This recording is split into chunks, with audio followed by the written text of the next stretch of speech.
Bonjour et bienvenue sur Tutti Foot, sur Agorsica TV pour une émission exceptionnelle cette semaine avec en invité Benoît Thavenot, entraîneur du Sporting Club de Bastia. Benoît, bonjour. Bonjour. Avec nous, Patrick Morellini, Bernard Mosca, quand je pense qu'on n'a plus à présenter. Brice Daquin à la réalisation de l'émission. On commence cette semaine exceptionnellement par la Ligue 2, de par l'invité que nous avons. Benoît Thavenot, on commence par la carrière joueur que vous avez fait. 1996 à 1999, l'AS Strasbourg. Ensuite, le CAB, de 99 à 2003. Et pour finir la carrière joueur, au Sporting Club de Bastia en réserve, de 2003 à 2004. S'ensuit la carrière entraîneur, de 2003 à 2014 au Sporting, que ce soit avec les jeunes, au centre de formation ou adjoint du coach de l'équipe première. Ensuite, vous avez fait un court passage avec les moins de 16 de l'équipe de France. Ouais. Ensuite, retour au Sporting de 2015 à 2017. Et vous avez quitté le Sporting comme on l'a connu en fin de saison de 2016-2017. Un court passage à Borgo, au FC Borgo. Ensuite, au Cercle de Bruges de 2018 à 2019. 3 ans au FC Metz. Un court passage à Strasbourg. Et avant le Sporting cette année, Dijon sur la saison 2023-2024. Et le retour, comme on a dit, au Sporting cette saison, c'était comme une évidence le retour au Sporting après tout le temps que vous avez passé par le passé. Ouais, bien sûr, j'ai quitté le club sur le dépôt de bilan. Par défaut, j'ai dû m'expatrier. Après, à partir du moment où la proposition du Sporting arrivait, c'était une évidence pour moi de revenir ici. Allez, écoute, moi, j'écoute bien sûr, et les propos de Benoît sont des propos qui sont marqués sur, comme tous ses propos, sur la sincérité et j'aurais tendance à dire l'affection. Voilà, parce que de revenir ici, c'est pas anodin, et dans ses propos, je sens au-delà de tout ce que représente le personnage, on va dire Thavenot, professionnellement. Je parle de l'homme. Moi, l'homme était quelqu'un que, je dirais, qui fait partie des rares personnes qu'on écoute et en qui on a confiance. Confiance parce que je parle personnellement, là. Je me livre, je dirais, Benoît.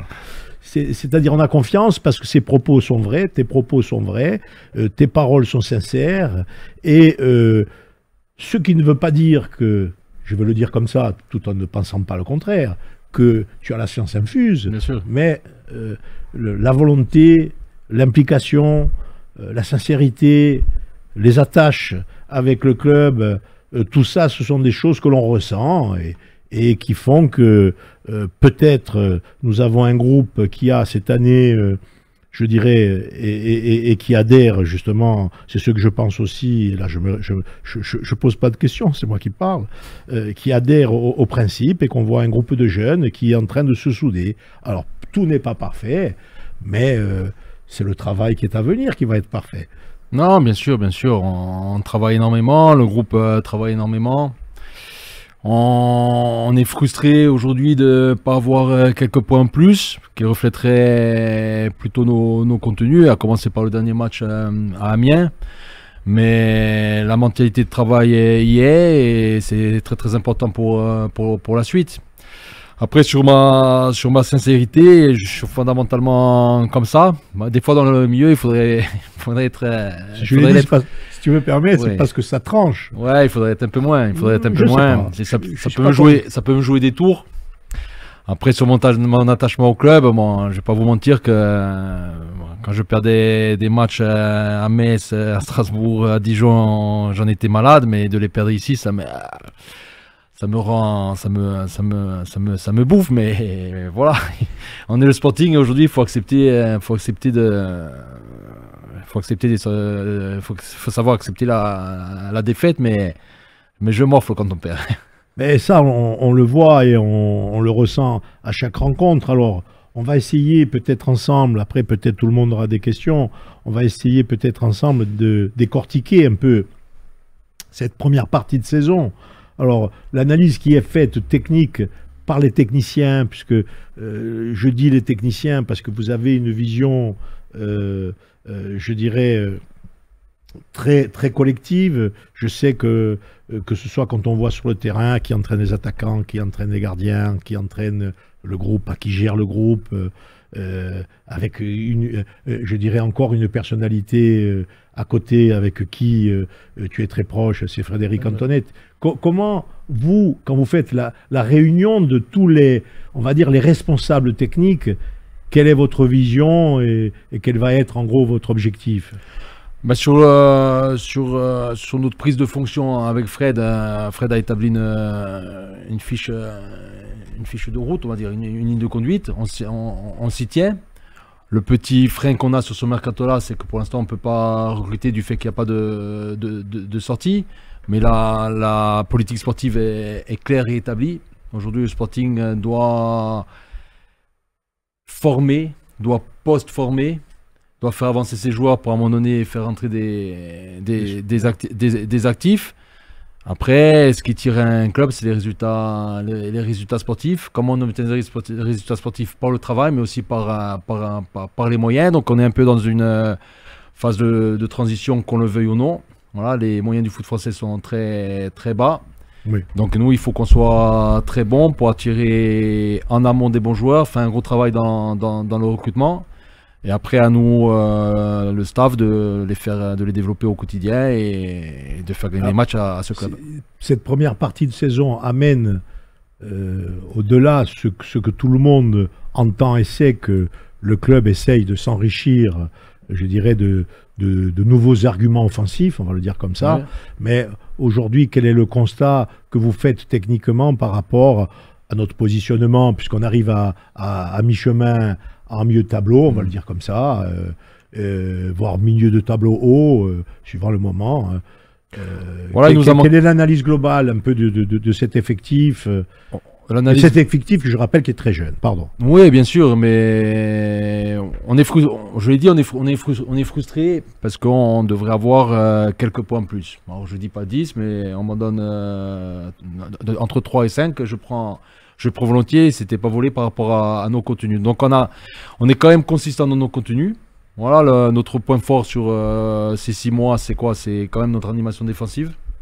On défend très bien, on prive l'adversaire du ballon. On est l'équipe qui concède le moins de grosses occasions du championnat. Donc c'est un signe. Justement, peut-être une petite loupe sur cette animation défensive. On va dire qui on a. On a mis à part les gardiens, on a 5 à 6 joueurs qui tournent depuis le début de saison. Là. Oui, au-delà de la ligne défensive qui est performante, c'est tout le travail qui est fait aussi par notre premier rideau défensif, que sont les attaquants, que sont nos milieux qui courent beaucoup et qui récupèrent beaucoup de ballons. Donc ça, c'est vraiment le point positif sur ces premiers mois. Le point négatif, c'est que par rapport à notre maîtrise, entre guillemets, on ne se crée pas assez de grosses occasions. Nos situations n'accèdent pas à de grosses occasions et nos grosses occasions n'accèdent pas à assez de buts. Voilà, on est en déficit d'efficacité. Alors pour ça, il faut continuer à faire travailler les joueurs, il faut avancer. Mais je l'ai déjà dit plusieurs fois en conférence de presse, l'entraînement c'est une chose, réussir des choses à l'entraînement c'est une chose. Mais après il y a le contexte du match. Il y a l'environnement, il y a la pression du public à la maison ou du public à l'extérieur. Et ça, c'est le vécu qui fait qu'à un moment donné, les joueurs avancent plus ou moins vite. Mais ça, c'est le vécu du joueur qui fait qu'on avance. Alors, on va parler un peu statistiques. Si tu le veux bien sûr. Même si les statistiques ne disent pas tout, on va dire que c'est une indication. Bien sûr. Et quand je dis ça, je pense à quelqu'un qui, lui, je sais qu'il est plus cher. Peut-être toi aussi, mais tu vois de qui je parle. Hein. Fred, c'est monsieur statistique. Il ne fait pas que ça. Non, il n'y a pas on que sait ça, mais qu'il a une analyse très poussée. Ça prend de plus en plus, dans les analyses de match ou des analyses des joueurs, ça prend de plus en plus de place. Les fameuses data.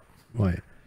Alors, au niveau je dirais, des buts concédés, Bastia est dans les meilleures positions, puisque nous sommes en 3e position, je dirais, des défenses.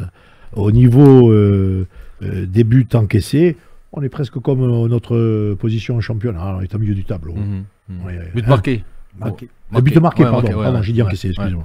des buts marqués. Après, là où j'aimerais qu'on aille un peu plus loin, c'est quel but on marque, comment on les marque, selon les statistiques, ce qui est très réducteur pour l'entraîneur, bien sûr. Donc sur les buts marqués, il ressort de ces statistiques que sur les centres, on n'est pas trop bon. Alors, je parle d'abord de celle-là, la statistique. Il semblerait qu'on ne soit pas trop bon sur les centres. Qu'est-ce que ça veut dire?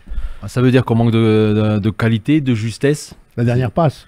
Ouais, le centre, ça peut être la dernière passe, ça peut être l'avant-dernière, ça peut être l'avant-dernière aussi. Je bataille beaucoup pour qu'on trouve les bonnes zones. Donc souvent, on arrive à rentrer dans la surface, on se rapproche du but et on cherche ce ballon premier poteau alors qu'il y a beaucoup de densité. Et j'essaie de leur faire comprendre qu'il vaut mieux la mettre par-dessus au second. Mais pour ça, il faut qu'il y ait un joueur. Donc Aki me dit, il n'y avait pas de joueur. Oui, mais je dis, mais c'est pas le problème qu'il n'y ait pas de joueur. Voilà. Toi, mets le ballon là. Et s'il n'y a pas le joueur, c'est mon problème. Et ça sera le problème du joueur qui doit y être. Donc, ouais, on manque de justesse. Mais là, sur les derniers matchs, hein, bon, là, ça on a marqué. Mais sur Nice et sur Amiens, on a eu beaucoup de centres contrés. Beaucoup de frappes contrées. Donc voilà, il nous en manque un peu, il nous en manque un bout. Après, la réalité aussi, c'est qu'aujourd'hui, Lamine Cissé joue en cette position d'attaquant axial. Il a joué sur cette position à Nancy, mais dans un système à 2 attaquants. Et c'est pas un joueur de surface, Lamine. C'est pas un joueur de surface, c'est un joueur de rupture. Donc voilà, peut-être si on avait Dromniak, ça aurait été différent sur les 6 mois d'avant, mais voilà, on joue avec nos qualités. Tu n'imagines pas combien ta référence me fait plaisir. Mais... On en parlait avec Fred de Dromniak. On en parlait avec Fred, il me racontait, parce que moi à cette époque-là, j'étais pas sur ma stage, je voyais les matchs, je n'étais pas sur ma stage. Le fameux pied carré. Voilà, il m'a raconté que quand il conduisait le ballon, il se faisait pas mal siffler, mais quand il marquait un but, c'était un bon joueur. Il faut jouer avec ses qualités, il savait jouer avec ses qualités. Ouais, bon, il savait me faire jouer les autres à côté. Oui, bien sûr. Ah bah, il a été champion de France après à Lens. Et on lui vole son titre de champion. Moi, je me rappelle à Bastia, contre le Grand Monaco, et un certain Anderson du Grand Monaco, à qui on donne un penalty et à qui, à lui, on refuse un but. Je me rappelle comme c'était maintenant. Tellement la frustration est très grande. Pour plusieurs raisons. Pour ceux qui l'appelaient pied carré, et pour le personnage, qui était un personnage extraordinaire et qui était très sérieux. Voilà, bon. Et pour en revenir au centre, voilà, aujourd'hui, on a des profils d'attaquants de percussion, de différence, de profondeur. Lamine peut être aussi un point d'appui, mais c'est pas des joueurs vraiment de surface. Clément peut être ce joueur-là. Aujourd'hui, il est un peu plus dans le dur. Mais je reste persuadé que Clément, voilà, c'est un joueur qui a aujourd'hui 24 ans, mais qui a un parcours amateur. C'est un joueur qui, si il arrive à prendre conscience de ses qualités, peut avancer. Aujourd'hui, il est en retrait, aujourd'hui, il est un peu en retard, mais ça aurait pu être ce joueur-là. Après, un peu plus derrière, on a Momo Boumaoui, qui est un joueur du cru, très jeune, qui lui a ce profil-là, par contre. Mais qui a eu 6 mois perturbé un peu par les blessures. Il n'a pas eu de continuité dans ses enchaînements d'entraînement. Plus jeune, 2004, il a 20 ans. C'est ça. Donc c'est le Sporting de demain. Aujourd'hui, on a un petit manque. Voilà. Donc aujourd'hui, il nous manque un maillon pour qu'on puisse il nous manque un maillon pour un peu diversifier notre manière d'attaquer. Parce que dans le truc, après j'en finirai, je serai mes collègues poser des questions aussi, c'est que dans le jeu, je crois que c'est statistiques encore qui disent ça, mais je le dis peut-être moi aussi, c'est qu'on arrive très souvent aux abords et à rentrer dans la surface, les buts qu'on met, ils sont dans la surface. On est déjà dans la surface. Alors il nous manque peut-être des tirs lointains qu'on a vus que très rarement, peut-être... je ne sais pas qui c'est qui a il y a Tom qui tente beaucoup ça, Tom Ducrot. Et il n'a pas été très efficace, mais ça passe. Il en faut peu aussi. Il manque aussi sur l'effort de Tom. C'est vrai. Et après. Christophe Vincent, capable aussi. Christophe Vincent, qui l'a fait notamment. Nice, effectivement. Et je dirais qu'après, je vais faire une analyse encore qui est personnelle. Quand on arrive en percussion aux abords de la surface, il arrive qu'on tire, comme l'a fait Boutra dernièrement, et il arrive qu'on ne tire pas. Alors, c'est là où je suppose que le coach a quelque chose à dire et à améliorer, ce fameux centre au second poteau, ou la fameuse dernière passe, ou la lucidité pour faire la bonne passe. Le foot de haut niveau, c'est la justesse. Il faut être juste. On va prendre Amin Boutra qui a des qualités très très fortes, notamment athlétiques, mais aussi techniques. Amin Boutra sur ses premiers matchs, ou ses premiers mois, mais même sur les entraînements, on bataillait pour qu'il frappe. C'est-à-dire qu'il évitait toujours la frappe. Et là, on est un peu là depuis quelques matchs à l'inverse. Mais je préfère ça. Et à un moment donné, voilà, ça va s'équilibrer. On va voir le geste. On a deux profils différents des deux côtés. Ah ouais, rien à voir, non, rien à voir. Mais bon, Lisandre, bon après il y a aussi Félix, mais Lisandre aujourd'hui, il est en déficit d'efficacité aussi. Voilà, parce que ces fameux ballons qu'il a côté droit où il rentre, il a sa frappe côté gauche, il a, je crois de tête, il a Caen. Il a Amiens, il a Dunkerque à 0-0. Hein. Oui. Et il faut au moins qu'une fois sur 3, une fois sur 4, il y ait but. Il faut qu'il y ait but. Mais si c'était un joueur de 26 ans, 27 ans, je dirais bon. Mais c'est un joueur de 21 ans qui fait sa première vraiment saison en pro avec un certain statut. C'est-à-dire qu'il démarre 3/4 des matchs ou la moitié des matchs. Et c'est pareil. Aujourd'hui, on les a, entre guillemets, je les ai jeunes.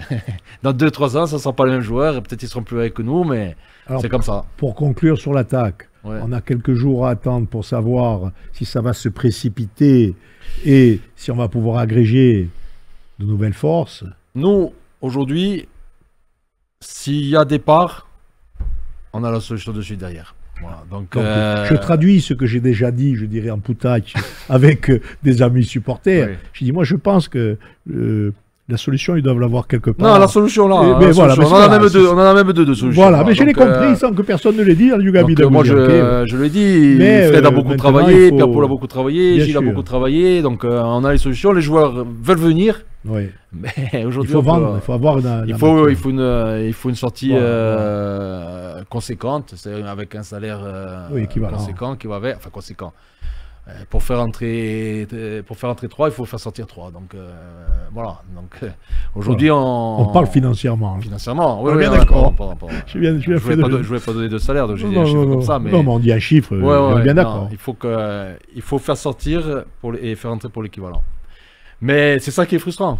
Ouais, c'est ça, Fred, il est un peu tendu par rapport à ça parce que il est là, il a travaillé, il a vu le joueur 20 fois, ils ont vu le joueur 20 fois et aujourd'hui on peut pas le faire. Je l'ai senti puisque je suis allé lui souhaiter la bonne année et le voir un peu parce que tu sais que je discute volontiers avec Fred et qui discute aussi volontiers et que j'ai compris toute sa frustration, même qu'il a presté sur cette, je dirais, dernière mouture qui nous est arrivée d'ici peu, qu'il fallait compenser économiquement, puisque c'était pas le cas jusqu'à très peu de temps. Ah, c'est sûr, c'est sûr. Bon. Bah, ça fait partie de l'histoire de notre saison et voilà, quoi qu'il en soit, on est là pour relever les défis. Allez, après, pour donner une analyse globale, une équipe qui défend bien, une équipe qui a le ballon, une équipe qui se donne des solutions, une équipe qui a des difficultés, comme on le sait, pour finaliser, une équipe qui est au milieu du tableau, une équipe qui fait que on est malheureusement, comme le dernier match, on est souvent, on reste sur notre faim. Pourquoi? Parce qu'on a des capacités, un jeu qu'on n'a pas l'habitude de voir, une combativité qu'on n'a pas l'habitude de voir et qu'on voit régulièrement cette saison, et où il nous manque la cerise sur le gâteau, c'est-à-dire le but. Et si ce but il arrive, je pense qu'on n'en serait pas là. On parlerait peut-être d'un autre avenir.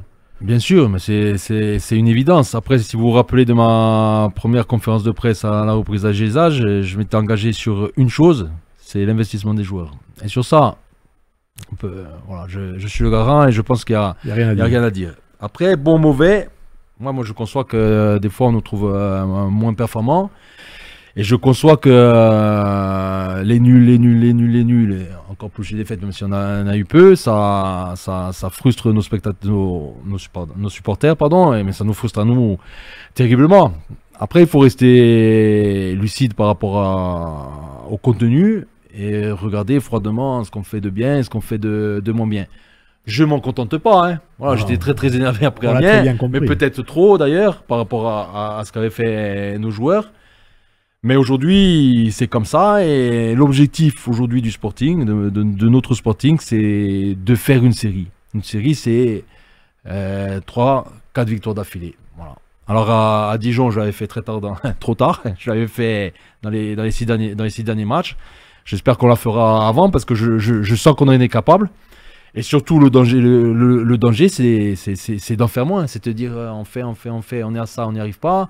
Et de se décourager. Et non, c'est que là, il faut que chacun fasse un peu plus. Même s'ils en font déjà beaucoup. Il faut faire un peu plus pour accrocher cette dynamique. Mais même le match de Nice, on fait des choses, mais on a manqué un peu de folie, mais il y avait le match de la C avant, il y avait franchement, l'histoire de notre saison, elle est complexe. Elle est complexe. Vous avez fixé aussi comme objectif, vous avez parlé d'une série de 3-4 matchs, enfin de victoires. Ouais. Vous avez parlé de passer les 30 points avant la fin du mois. Ouais. Les 2 derniers matchs qui restent en janvier sont à domicile avec la réouverture de la tribune sud. Contre Pau et Metz, c'est un avantage considérable de recevoir 2 fois dans cette fin de mois. Ouais, c'est un avantage. Alors, j'aurais préféré prendre des points à Amiens parce que c'est toujours compliqué de gagner 2 matchs d'affilée statistiquement. C'est toujours compliqué de gagner. Mais maintenant, si on veut remplir l'objectif qu'on s'est fixé, il faut faire 6 points. Parce que ça sera ou 4, ou si on ne fait pas les 2 victoires, ça sera moins de 6 si on passera par les 30. Maintenant, voilà, le match d'Amiens, il faut l'évacuer, mais quand je suis rentré à la mi-temps et j'ai discuté avec les joueurs, 2 secondes après j'ai vu Fred et j'ai dit c'est pas possible qu'on soit pas devant, c'est invraisemblable qu'on soit pas devant. Et voilà, et j'avais mis en garde les joueurs de faire attention qu'on se retrouve pas comme des couillons, on va dire, à la fin du match, comme à Grenoble. Même si le contenu du match n'a rien à voir avec Grenoble, puisqu'on a été très solide défensivement à Amiens, c'est chose qu'on n'avait pas été à Grenoble. Mais on avait la même frustration et les mêmes énervements à la fin de ce match-là. Mais alors, il faut qu'on grandisse. Cette contre-performance d'Amiens, justement, elle peut être expliquée aussi par la débauche qu'il y a eu d'énergie, que ce soit mentale et physique, qu'il y a eu avec les 2 matchs avant, qui sont les derbies contre l'ACA et l'OGC Nice. Oui, ça a pesé, mais sur la première mi-temps, quand on voit le match de nos milieux, quand on voit Lamine Cissé, quand on voit Amine, quand on voit tous ceux qui ont joué contre Nice, on a répondu athlétiquement. Et même sur la durée du match, on a répondu athlétiquement, même si on a un peu moins eu le ballon en seconde mi-temps et ils sont sortis 2-3 fois nous faire mal, Amiens. Mais non, je mets pas cette contre-performance, cette contre-performance comptable, parce que sur les rapports de force de ce match, on est devant de partout. Mais le foot, c'est en finalité, on est content quand on gagne, on n'est pas content quand on perd. Mais j'avais privilégié la continuité sur ce match-là. J'avais remis le même milieu, j'avais remis pas mal de joueurs. Je ne le regrette pas parce qu'on a fait une première mi-temps de qualité. Alors maintenant, ces 2 rencontres à domicile, il y a Pau, qu'on va dire qui est sensiblement à notre niveau, au moins un niveau point, on peut dire ça. Hein. Et après, il y a cette équipe de Metz qui est en haut qui est sur le podium. Oui, Metz, c'est un gros cylindré. Hein. Aujourd'hui, c'est des clubs qui ont d'autres moyens que nous. Ça ne nous a pas empêché de rivaliser au match aller. À chaque match son histoire, très concentré sur Pau.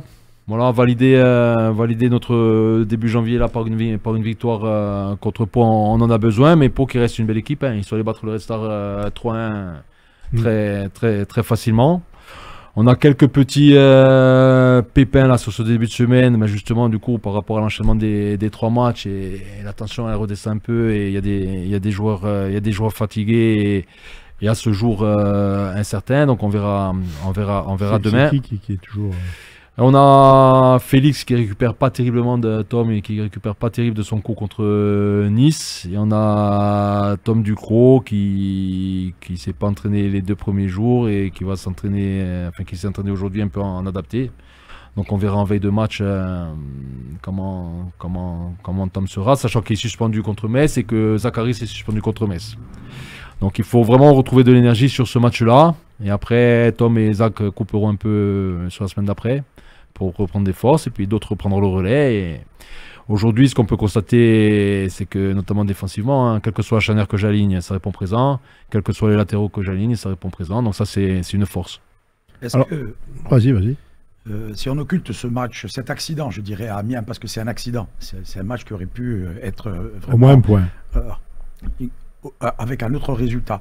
Les deux rencontres contre l'ACA et Nice, est-ce que tu sens que l'équipe a quand même franchi un palier? Parce qu'on a vu sur le terrain vraiment une belle équipe du Sporting les deux fois. Ouais, on a vu une belle équipe du Sporting dans la maîtrise, dans la maturité, dans le jeu. Après, on a fait vraiment ce qu'il fallait contre la CA, parce que tout le monde dit ouais, la CA c'était facile, c'était facile. Non, mais on s'est rendu le match facile. On a fait ce qu'il fallait, on a été intelligent, déterminé, chirurgical, ça nous change. Hein. On a été chirurgical contre la CA. Contre Nice, voilà, le bon match de coupe, c'est quoi? C'est le match qu'on passe. Hein. Voilà, moi je voulais passer contre Nice, c'est une évidence. Hein. Donc j'ai été déçu de se faire éliminer, d'autant qu'on a ce penalty qui peut tout changer juste avant la mi-temps. On a rivalisé dans le jeu, on a rivalisé dans l'engagement. Après, Nice était un peu au-dessus, c'est normal. Le petit regret que j'ai contre Nice, c'est que ça reste un match de coupe et on n'a pas eu ce grain de folie qui aurait pu faire basculer le match. Le grain de folie, c'est pas mettre des gifles. Hein. C'est un peu plus d'agressivité positive. Voilà. Mais après, c'est pareil, hein. 3 jours avant, tu joues la CA, tu lâches beaucoup de jus quand même nerveusement. Voilà, j'aurais aimé voir ce match de Nice sans le match de la CA avant et avec un stade, avec une tribune sud, avec un stade rempli complètement. Et cette tribune sud complète, ça aurait changé aussi la donne. Hein. Parce que l'apport, moi je tiens à le préciser, mais l'apport de l'ambiance au stade était fantastique, hein, que ce soit la CA ou contre Nice, c'est exceptionnel. Et là on va jouer à Amiens, les supporters ils sont en grève ou je sais pas quoi, il y a 5000 personnes et t'entends que les entraîneurs et les arbitres, c'est une horreur. Et bon, il y a eu des fumigènes, il y a eu tout ça, je sais ça coûte de l'argent, mais ça fait, enfin pour moi le foot c'est ça. Quand je vois des vidéos en Amérique du Sud, en Argentine, hein, ou en Serbie, des partisans Belgrade, Étoile Rouge Belgrade, pour moi l'environnement, ça fait partie du foot. Et quand c'est trop aseptisé, moi je trouve que c'est laid. C'est laid. Donc voilà, Nice dans un stade complètement plein. Et si on n'avait pas joué ce fameux derby avant, peut-être on serait les 10% qui nous manquaient, on les aurait eu. Mais par contre, j'ai félicité mes joueurs par rapport à ce qu'ils ont produit et ce qu'ils ont donné footballistiquement. Parce que la réalité, c'est que ils ont fait un match plein, mais un match de coupe, malheureusement, et d'autant plus un derby. Contre une équipe de Ligue 1, ah oui. Contre une équipe avec des gros moyens de Bien Ligue 1, sûr. 4e du championnat, qui joue la Champions League. Non, mais il n'y a pas de débat là-dessus. Il n'y a pas de débat dessus. Le combat au départ était déséquilibré, mais voilà, ça reste un match de coupe dans un Fourian bien sûr plein comme un œuf et cette tribune sud totalement remplie, ça change.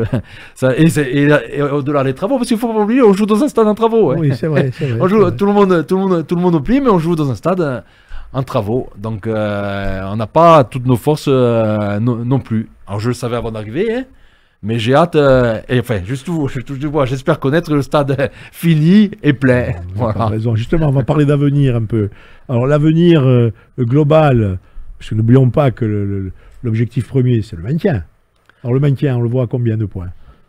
Je sais même pas, j'ai même pas fait le calcul. En plus, c'est un championnat à 18. Donc, non, mon objectif, si on fait 5, là on a fait 25, si on fait 50, on aura fait un championnat correct. Après, l'objectif, c'est de faire peut-être un peu plus. Mais vous savez, les objectifs, ils se réajustent quasiment chaque week-end. Hein. Par rapport aux points que tu prends ou que tu prends pas, et par rapport à ton contenu, par rapport aussi à peut-être tes suspendus, tes blessures. Il faut pas faire de projection à 6 mois. Moi, je suis pas là dedans. Je vous l'ai dit, j'ai dit aux joueurs, voilà, il faut qu'on passe les 30 points sur le mois de janvier. Réponse dans 15 jours. Dans 15 jours, on sait déjà si notre premier petit objectif, on l'a atteint ou pas. Et si on l'a atteint, très bien, on s'en fixe un autre. Et si on l'a pas atteint, on s'en fixe un autre aussi. Et il faut avancer. Voilà, ben on se donnera un rendez-vous bien sûr. Avant la fin de la saison. Bien sûr. En extérieur. En extérieur, on est d'accord. Ne dévoilons pas trop de choses quand même sur les objectifs. Moi, Patrick, à moins que tu aies autre chose à dire, nous le prochain rendez-vous, donc, c'est vendredi, c'est le 24, c'est cette équipe de Pau. Il y a 2 joueurs peut-être qu'on risque de récupérer qui sont en souffrance. Mais qu'est-ce qui fait que le coach, dont j'ai parlé de ma vision personnelle, parce que on le sait, avec Énergie Corse, on est toujours là à la fin des matchs. On essaye de parler avec tous les joueurs. Et on parle aussi bien, surtout en supporter, et aussi en journaliste qui veut faire partager ce qui se passe sur le terrain. Cette équipe donne la sensation d'être acquise totalement à son coach et à tout le discours qu'il y a. Qu'est-ce que tu leur dis? Qu'est-ce que tu fais comment tu le ressens, toi, des gens, cette adhésion? Puisque le groupe, on sent qu'il adhère. On le voit sur le terrain. Non, après, il y a des choses à améliorer, c'est évident. Bien sûr, non, dans le travail, je l'ai déjà dit, moi je suis très content tous les matins d'arriver à la GISA, je suis très très content de les entraîner, mais je leur ai dit aussi que des fois j'étais frustré par mon week-end, bon, le dernier date à mien. Hein. Après, moi, vous savez, je suis quelqu'un de sincère, voilà, donc je pense que les joueurs le ressentent. Donc des fois la sincérité, ben, des fois ça fait se disputer. Ouais, c'est-à-dire, on dit des choses qui font pas plaisir. Et après, la réussite d'un coach, c'est l'adhésion des joueurs et il faut que les joueurs ressentent le fait que le coach soit juste. Au-delà des compétences footballistiques, il faut être juste. Et juste, des fois, sur un week-end, il y a des choses qu'on ne peut pas comprendre. Juste, c'est sur la durée. Bon, moi, c'est ma 2e année en tant que numéro 1 en pro. Après, j'avais la réserve en numéro 1, mais il y a peu de joueurs qui, 1 an, 2 ans après, 3 ans après ou 10 ans après, pourront venir vous voir en disant que Benoît, que je me suis mal comporté ou que je les ai trahis. Voilà, j'étais parfois dur, mais j'essaie d'être juste et puis je raconte pas d'histoire. Lucide. Je l'entends lucide sur la situation et sur il faut prendre de la hauteur. Alors, des fois, j'ai un peu de mal et Fred m'en fait. Fred me donne beaucoup de conseils. Hein. Quand il me voit m'énerver, il me dit il faut pas faire ça. Et moi, je lui réponds mais toi, Fred, si tu étais à ma place, tu ferais pire. Mais moi, il me dit non. J'ai entendu dire qu'il disait que tu étais peut-être. Il dit que je suis pire que lui. Mais je pense pas. Non. Il dit que tu voulais trop de résultats trop rapidement. Hein? Oui, il dit que je suis impatient. C'est mais le mot que je cherchais. Pourquoi c'est pas de l'impatience, parce que je sais qu'aujourd'hui on n'est pas loin de faire vraiment bien. On n'est pas loin de faire vraiment bien. Et j'en ai l'envie. J'en ai l'envie pour moi, mais pour les supporters, pour la ville, pour voilà, parce que je ressens l'attente, moi. Je ressens cette attente. J'habite en ville, je ressens cette attente et voilà, c'est un poids. L'année dernière à Dijon, j'avais un poids parce que j'avais la nécessité au départ, l'objectif c'était de monter, mais on s'est rendu compte que c'était rapidement compliqué de monter, mais il y avait 6 descentes l'année dernière, donc il fallait sauver le club. Et j'avais la responsabilité de 60 ou 70 employés. Si on se ratait, il n'y avait plus de club à Dijon. Et là, je sentais ce poids. Ici, je ne sens pas le poids économique, mais je sens le poids. Je sens qu'il y a de l'attention, que Fred il est revenu, Fred arrive, donc on va jouer à l'Intertoto. Non, il n'y a plus d'Intertoto, il nous faut un peu de temps. Mais on travaille pour réussir, par contre. Hein. On travaille pour réussir. On s'en contente pas. En parlant de poids, pour conclure, j'en ai parlé avec quelqu'un, tu vois qui, sur le poids du fameux derby. Il y avait du poids là. Ouais. Il y avait énormément de poids. C'est la première, mais je le dis en conférence de presse, c'est le premier match. Bon, mon premier match contre Amiens, il était lourd aussi. Et émotionnellement, il était très très lourd à la maison. Allez. Mais le match contre l'ACA, la journée, elle a été très très longue. Après, une fois que le match commence, il n'y a pas de souci. Mais mes journées de match, elles sont très très longues. Et puis après il y a le match, et puis après il y a l'entraînement d'après, et puis après on repart. Mais moi, les jours de match, jusqu'au coup d'envoi, je morfle aussi. C'est long. Allez, Benoît Tavenot, qui nous fait la gentillesse d'être avec nous aujourd'hui et qui, pendant quelques bonnes minutes, a à développer un peu toute sa vision, tout ce qui se passe dans le club. Encore merci d'être là Merci à vous. avec nous et on va laisser à Jean-Baptiste le soin de continuer cette émission. Tutti foot. On va continuer. Mais je voulais vous remercier aussi, Benoît, d'avoir pris part à cette émission. Patrick, merci. Brice, merci pour la réalisation de ce passage sur la Ligue 2 avec Benoît Tavenot. Et maintenant, on va se retrouver avec Patrice pour élaguer tous les championnats amateurs que de la Régionale 4 à la Nationale 2, avec les différents invités, que ce soit en plateau ou en visioconférence. Bonjour Jean-Baptiste. Régional 4. En Régional 4, il y a eu pas mal de journées reportées, que ce soit l'AS Porto Vecchio face à la Juventus.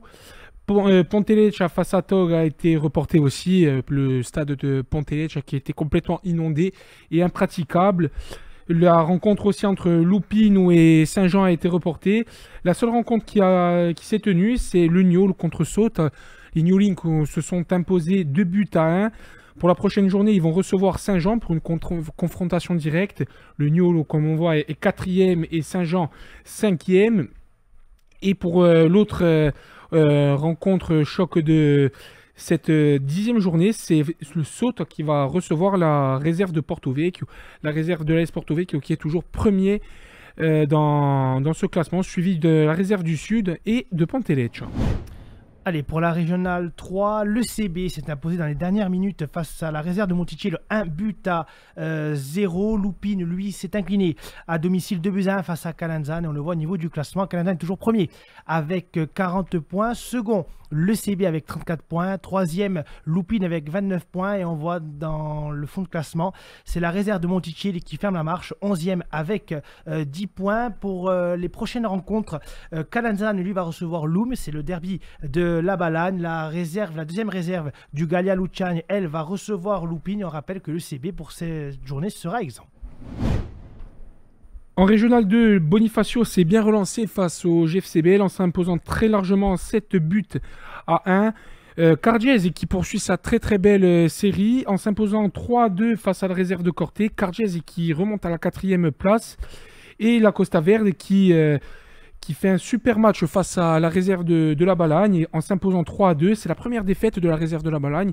Et la Costa Verde remonte 6e. On va écouter justement Thierry Muri, l'entraîneur de la Costa Verde, qui s'est exprimé sur ce match et sur les journées à venir.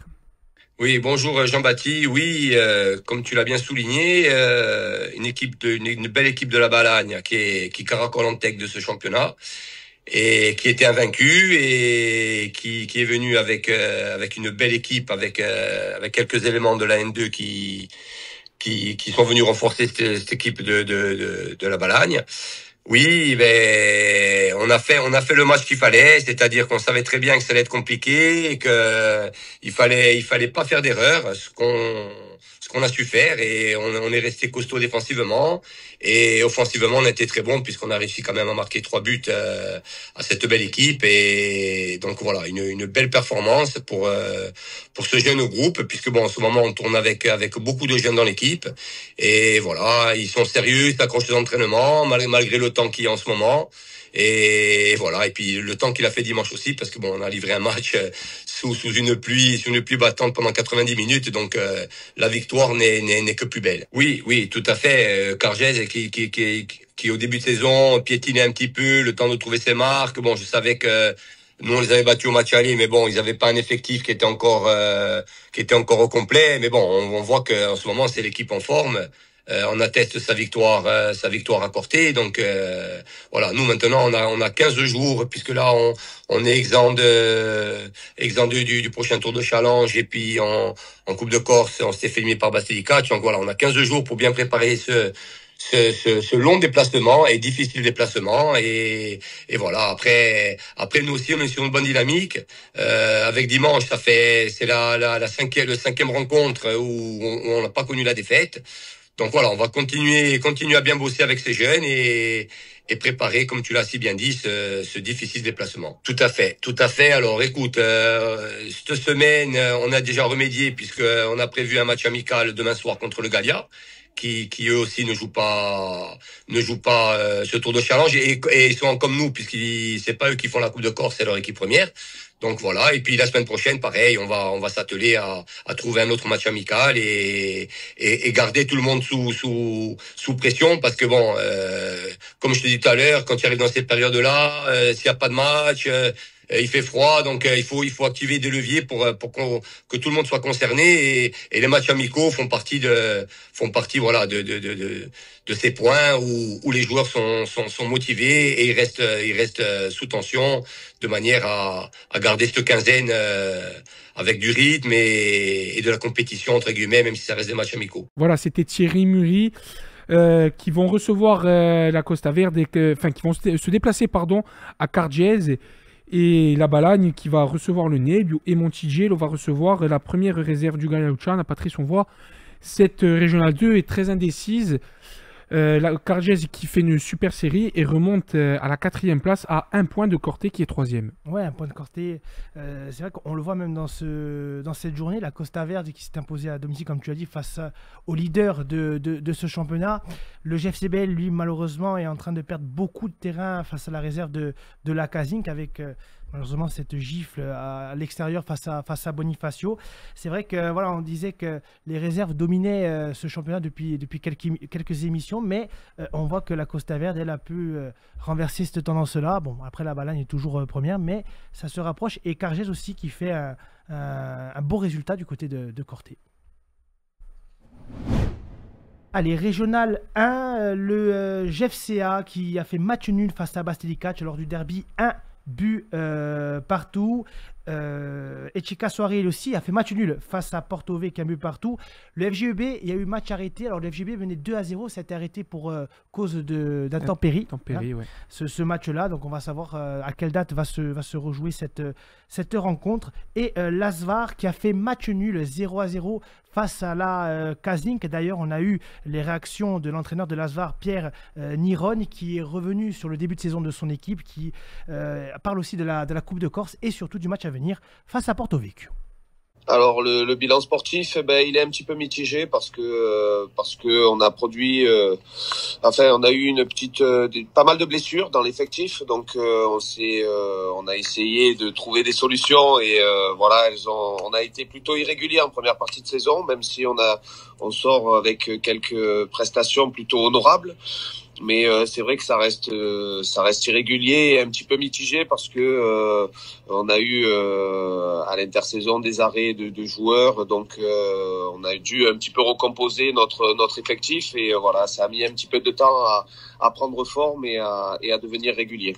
Oui, c'est toujours très compliqué, surtout que Porto Vecchio, c'est une équipe, je pense qu'ils ont eu un petit peu les mêmes soucis que nous en première partie de saison parce qu'ils ont été irréguliers, mais c'est une équipe un petit peu surprenante dans tous les sens du terme parce que ils sont allés chercher des résultats là où on les attendait pas forcément et ils se sont peut-être fait surprendre sur des matchs où on les attendait plus eux. Donc c'est vrai que c'est une équipe où on a un petit peu du mal à les jauger, mais on sait que voilà, ils ont eu quelques soucis un petit peu similaires aux nôtres, mais ils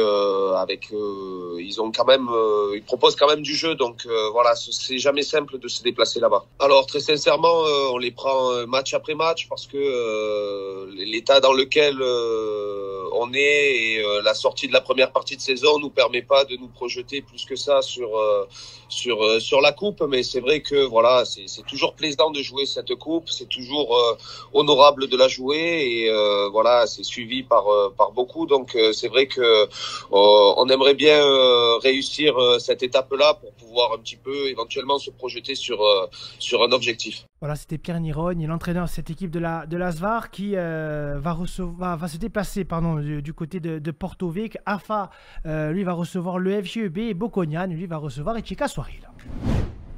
National 3, groupe D, Borgo qui poursuit sa belle série en s'imposant 2-0 face à Alençon.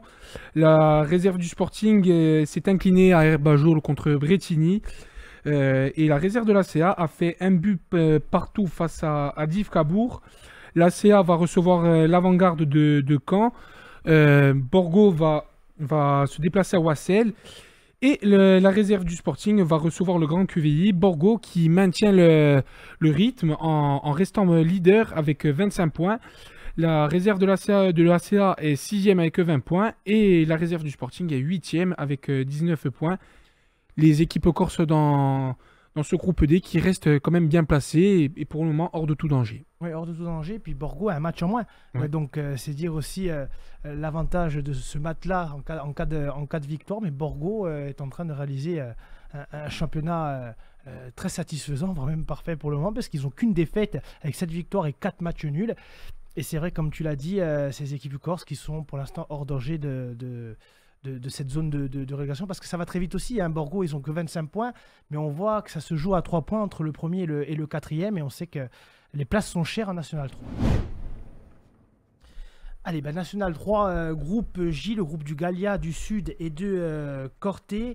Corté s'est incliné face à Agde 2-1. Le Sud à l'extérieur face au Canet Rocheville a fait match nul, 1 partout, et on va le voir en image. Le Gallia Lucian, lui, s'est imposé 3-1 face à Eugardiv dans un match avec une grosse, parce qu'il y a eu beaucoup d'intempéries sur la Corse ce week-end. Alors on a les images de la seconde mi-temps de cette rencontre entre le Gallia et Eugardiv. En tout cas, cette équipe s'est imposée 3-1. Voilà, on voit justement un des buts de cette équipe du Gallia qui se replace dans ce classement, parce que cette équipe du Gallia est 8e avec 16 points.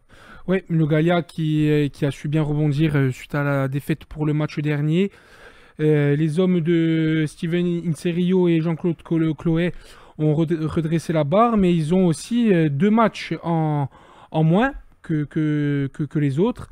Ils vont jouer des matchs en retard, mais le Gallia qui, pour le moment, ils ne sont pas aussi mal placés que le Sud ou Corté. Corté qui a encore perdu ce week-end, qui peine énormément à se sortir de cette zone de relégation. Ouais, ça devient un peu plus compliqué pour Corté, qui prend beaucoup de retard déjà sur le Sud. Donc c'est dire aussi la complication pour la suite du championnat. Et d'ailleurs, Corté va recevoir le Gallia Lucian pour la prochaine journée, pour ce derby, alors que le Sud, lui, va recevoir la réserve de l'Olympique de Marseille. Il est impératif là pour Corté justement d'aller grappiller des points. On sait que le derby est aussi important pour le Gallia dans ce championnat, c'est-à-dire la complexité de cette rencontre. Ouais, et le leader qui reste pour le moment, c'est Rousset, avec 6 points d'avance sur Fos. Rousset qui, à moins d'un cataclysme, resterait premier, mais ils ont pris pas mal d'avance. Ils ont pris pas mal d'avance sur le second. Et pour finir maintenant, la National 2 groupe C, avec Furiani et La Balagne, on va le voir en image. Furiani et La Balagne qui ont fait 2 buts partout. C'était un match très intense à Herbajol. D'abord, on le voit là, le premier penalty pour les Furiani qui transformé. La Balagne qui a bien réagi aussi sur un penalty. C'était un match avec beaucoup d'intensité physique et tactique aussi. C'était un match franchement plaisant à voir à Herbajol. Ouais, plaisant à voir. Et puis c'est vrai que cette équipe de Furiani qui revenait d'un déplacement à Créteil avec le point du match nul, il fallait s'imposer aussi à Herbajol. Cette équipe de Balagne, elle aussi, qui est 4e. C'est pas pour rien qu'elle est 4e dans ce classement. On a eu affaire à un beau derby qui s'est super bien passé dans la mentalité. Et là, on voit le but de Akani, de Akani dans les dernières minutes de cette rencontre, qui permet le match nul de Balagne face à Furiani. C'est Furiani qui égalise. Oui, pardon, Furiani qui égalise, excusez-moi. Ils ont été valeureux, Furiani, sur corner. La tête, il restait 30 secondes dans le temps additionnel, qui ramène un point pour ce match entre la Furiani et la Balagne. Mais Furiani qui va se déplacer à Beauvais pour le prochain match. Beauvais qui est un concurrent direct de Furiani, ils ont le même nombre de points. Et la Balagne qui va recevoir Chambly. Ça va être un match aussi très intense pour les hommes de Nicolas Huisman. Ils sont que à 4 points. Chambly, la Balagne et Furiani, ils sont 4e et 9e, qui sont plutôt bien placés dans ce championnat. Et on voit Bobigny qui se détache aussi dans ce championnat avec 33 points, qui est premier. Ils ont déjà tout tracé, là, Bomini. Ouais, comme on l'avait dit dans une précédente émission avec Julien Bouzin et Vincent Martel, les Bobigny, c'est d'autres moyens que ce soit la Balagne ou Fouriane. C'est un budget qui est tout autre. Patrice, merci d'avoir pris part à cette émission pour les championnats de la Régionale 4 à la Nationale 2. Merci d'avoir regardé cette émission sur Agorska TV qui est Tutti Foot. On le rappelle, notre invité c'était Benoît Tavenot et on se retrouve la semaine prochaine pour un nouveau numéro de Tutti Foot sur Agorska TV.